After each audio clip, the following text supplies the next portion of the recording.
I played the demo of Phantom Blade Zero twice the second time around because a developer challenged me to play it on a harder difficulty. I was absolutely hooked and enthralled by it as well. Every trailer for Phantom Blade Zero revealed thus far has been impressive, and I'm glad to say that the gameplay matches the hype. The Phantom Blade Zero demo had me face off with 3 boss encounters, the first one appearing after dispatching a handful of enemies: Taisha the Frenzy, Commander Cleave, and Wangxing, the Sunken Pillar of Kunlun. I beat the first playthrough in 16 minutes with 5 deaths, and when the developed upped the difficulty, I beat the second in 11 minutes with 5 deaths. That's not because the game is easy, it's far from it, but because of how intuitive it feels. Indeed, it has a lot of potential, and after playing Black Myth, Wukong as well, it's hard not to see the similarities between the two.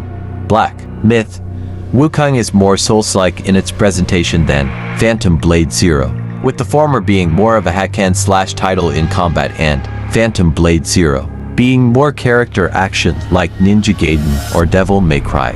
However, it's notable that both Game Science and S-Game are Chinese studios with obvious Souls-like inspirations with their own action combat twists that tap into China's own identity. Specifically, Game Science looks at Journey to the West for Black Myth, Wukong, and S-Game is giving Rain Blood, Town of Death, a very popular Chinese indie RPG, a spiritual rebirth with Phantom Blade Zero. Eastern audiences may not be as familiar with Journey to the West or Rain Blood, Town of Death as China, but that doesn't really matter. Strip Black Myth of all its story elements and unique flavor, and it's still an appealing game at its core. The same can be said of Phantom Blade Zero for every detail revealed so far, and at its core is still a super appealing game design. Phantom Blade Zero's combat is rhythmic and intense. On my first playthrough of Phantom Blade Zero's demo, I ran straight into a horde of enemies to learn the timing, abilities, and style of combat.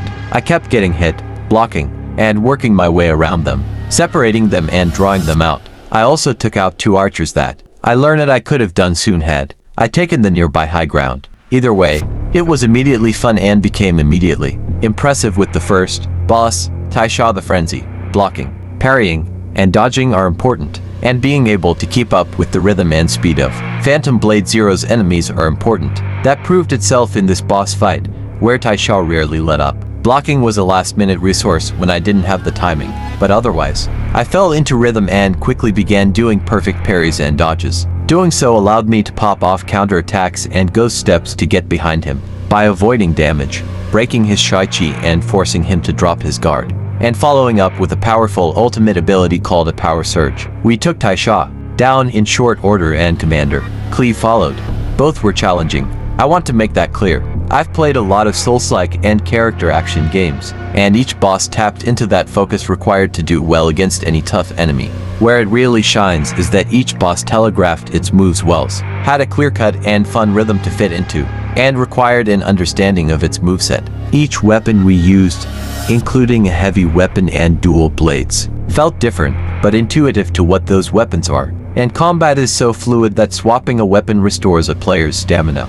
It went a long way in ensuring we were constantly engaged, played offense and defense equally, and felt challenged every step along the way.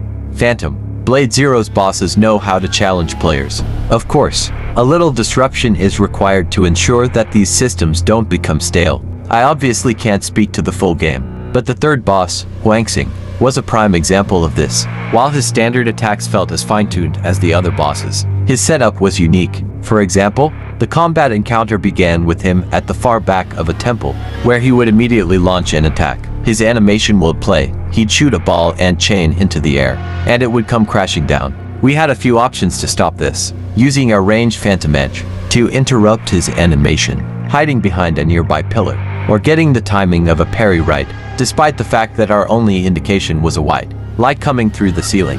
Stubbornly, we insisted on getting that timing right, and this is where most of our deaths probably came from. He was challenging from that point on, acted a little differently from other enemies, and yet still had his own rhythm to figure out. Phantom Blade Zero understands rhythmic combat and character action, and that was clear in both runs of the demo.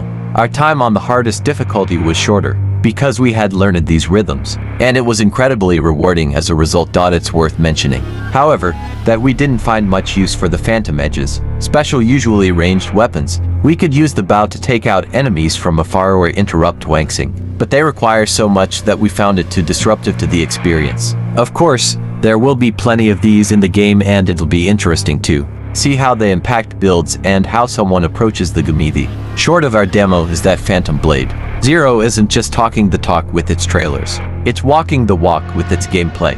Anyone who has enjoyed games like Ninja Gaiden, Devil May Cry, or Black Myth, Wukong is likely to enjoy Phantom Blade Zero, putting its eventual 2026 release in the spotlight already.